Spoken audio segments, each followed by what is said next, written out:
I once asked a group of high school children, what do you mean by a thing? And first of all, they gave me all sorts of synonyms. They said it's an object, which is simply another word for a thing. It doesn't tell you anything about what you mean by a thing. And finally, a very smart girl from Italy who was in the group said a thing is a noun. And she was quite right. A noun isn't a part of nature, it's a part of speech. There are no nouns in the physical world. There are no separate things in the physical world either. See, the physical world is wiggly. It's something like this.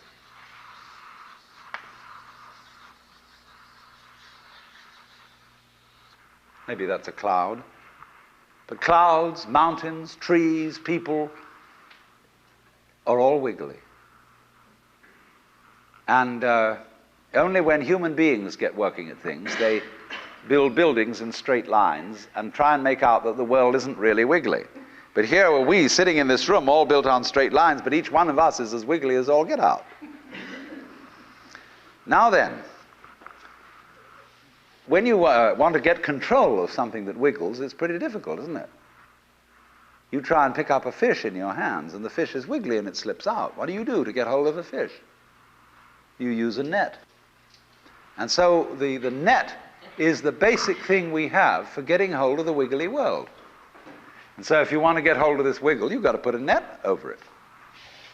You see? Now what's going to happen? A net is something regular. And I can number the holes in a net. So many holes up, so many holes across. And if I can number these holes, I can count exactly where each wiggle is in terms of a hole in that net. And that's the beginning of calculus, the art of measuring the world.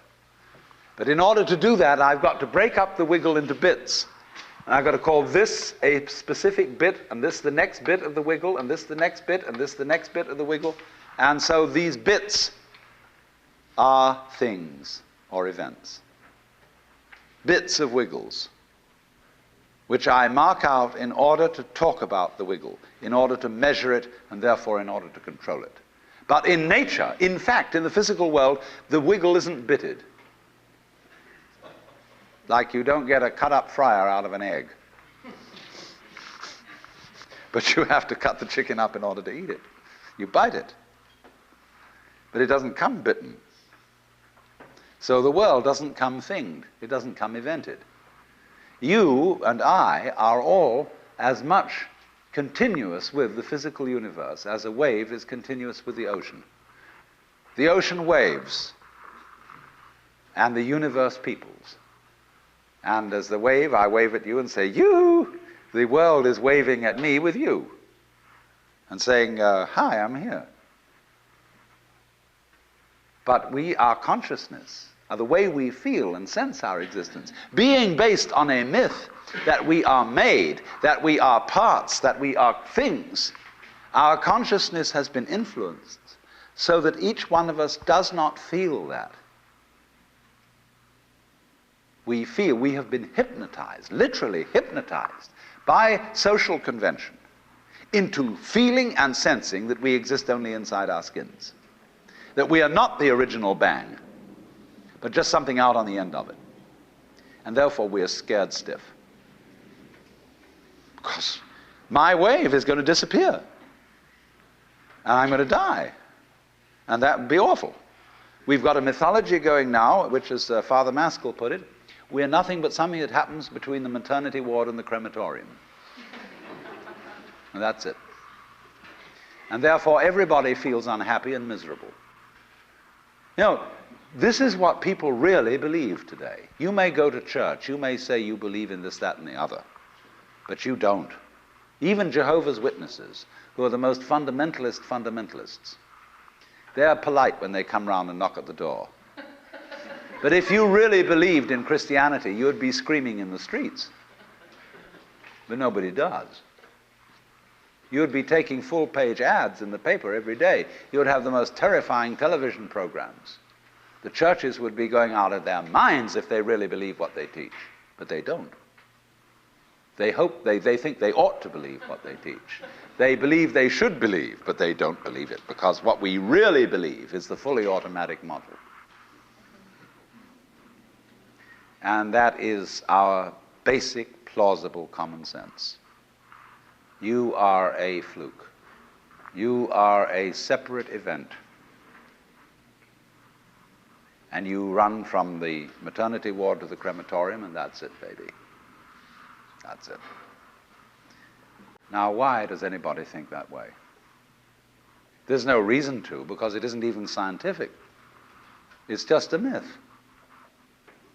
And it's invented by people who wanted to feel a certain way. They want to play a certain game. See, the game of God got embarrassing. The idea of God as the potter, the architect of the universe, is good, and it makes you feel that life is, after all, important. There is someone who cares. It has meaning, it has sense, and you are valuable in the eyes of the Father. But after a while, it gets embarrassing. When you realize that everything you do is being watched by God. He knows your tiniest, inmost feelings and thoughts, and you say after a while, quit bugging me. I don't want you around. So you become an atheist, just to get rid of it. Then you feel terrible after that, because you got rid of God, but that means you got rid of yourself. You're just nothing but a machine. And your idea that you're a machine is just a machine too. So if you're a smart kid, you commit suicide. Camus said there is only really one serious philosophical question, which is whether or not to commit suicide. I think there are 4 or 5 serious philosophical questions. The first one is, who started it? The second is, are we going to make it? The third is, where are we going to put it? The fourth is, who's going to clean up? And the fifth, is it serious? But still, should you or not commit suicide? This is a good question. Why go on? And you only go on if the game is worth the candle. Now, the universe has been going on for an incredible long time. And so really, a satisfactory theory of the universe has to be one that's worth betting on. That's it seems to me, absolutely elementary common sense. If you make a theory of the universe which isn't worth betting on, why bother? Just commit suicide. But if you want to go on playing the game, you've got to have an optimal theory for playing the game. Otherwise, there's no point in it. But the people who coined the fully automatic theory of the universe were playing a very funny game. What they wanted to say was this: all you people who believe in religion are old ladies and wishful thinkers. You've got a big daddy up there and you want a comfort and thing, but life is rough. Life is tough, and success goes to the most hard-headed people. That was a very convenient theory when the European-American world was colonizing the natives everywhere else. They said, we are the end product of evolution, and we're tough, see. I'm a big, strong guy because I face facts, and life is just a bunch of junk, and I'm going to impose my will on it and turn it into something else, you see. And I'm real hard. See, that's a way of flattering yourself. And so it has become academically plausible and fashionable that this is the way the world works. In academic circles, no other theory of the world than the fully automatic model is respectable. Because if you're an academic person, you've got to be an intellectually tough person. You've got to be prickly. See, there are basically 2 kinds of philosophy. One's called prickles, the other's called goo. And prickly people are precise, rigorous, logical. They like everything chopped up and clear. Goo people like it vague. For example, in physics, prickly people believe that the ultimate constituents of matter are particles. Goo people believe it's waves. And in philosophy, prickly people are logical positivists and goo people are idealists. And they're always arguing with each other. And what they don't realize is that neither one can take his position without the other person. Because you wouldn't know you advocated prickles unless there was somebody else advocating goo. You wouldn't know what a prickle was unless you knew what goo was. Because life is not either prickles or goo, it's gooey prickles and prickly goo. And they go together like back and front, male and female. And that's the answer to philosophy. See, I'm a philosopher, and I'm not going to argue very much, because if you don't argue with me, I don't know what I think. So if we argue, I say thank you, because owing to the courtesy of your taking a different point of view, I understand what I mean, so I can't get rid of you. But however, you see, this whole idea that the universe is just nothing at all but unintelligent force playing around and not even enjoying it, is a put-down theory of the world. People who had an advantage to make, a game to play, by putting it down and making out that because they put the world down, they were a superior kind of people. So that just won't do. We've had it. Because if you seriously go along with this idea of the world, you're what is technically called alienated. You feel hostile to the world. You feel that the world is a trap. It is a mechanism, it's electronic and neurological mechanisms into which you somehow got caught. And you, poor thing, have to put up with being in a body that's falling apart and that gets cancer, that gets the Great Siberian Itch, and it's just terrible. And these mechanics, doctors, are trying to help you out, but they really can't succeed in the end. And you're just going to fall apart, and it's a grim business, and it's too bad.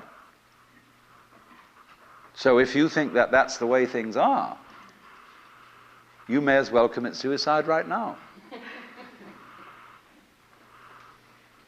Unless you say, well, I daren't, because there really, after all, there might be eternal damnation in the back of the thing if I did that.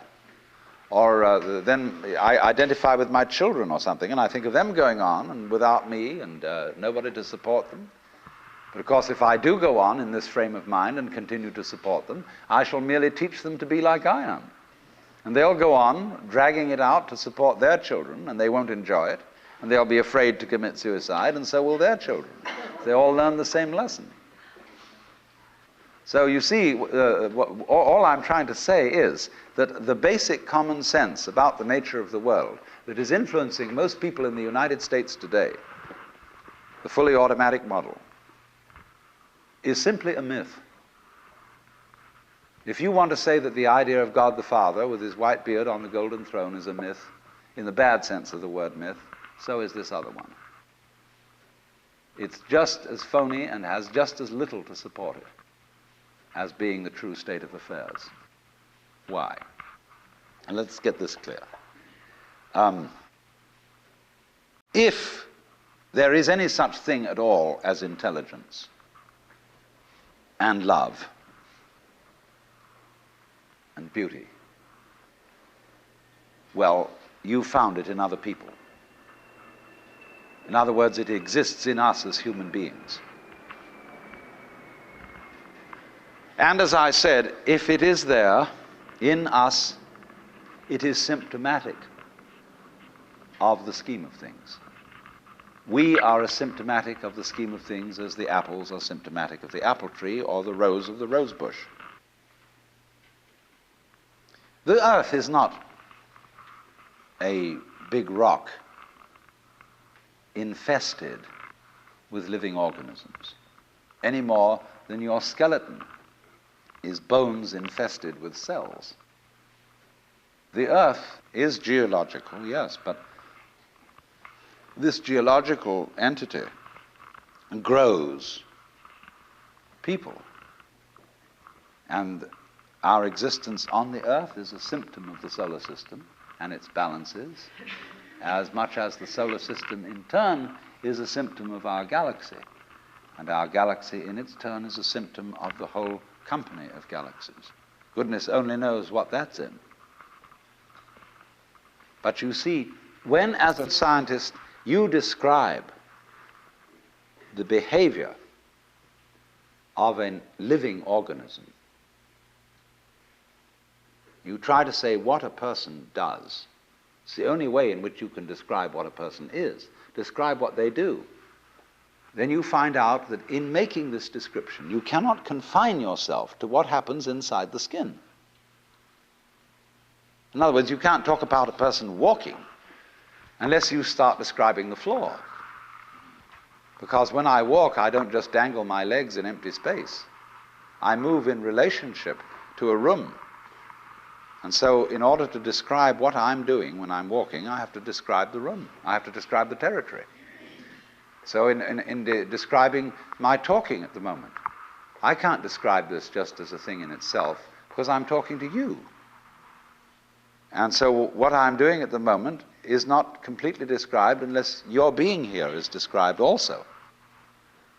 So if that is necessary, if in other words, in order to describe my behavior, I have to describe your behavior and the behavior of the environment, it means that we've really got one system of behavior.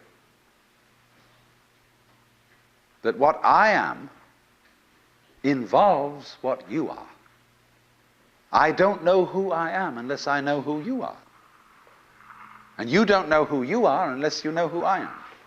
There was a wise rabbi once said, if I am I because you are you, and you are you because I am I, then I am not I and you are not you.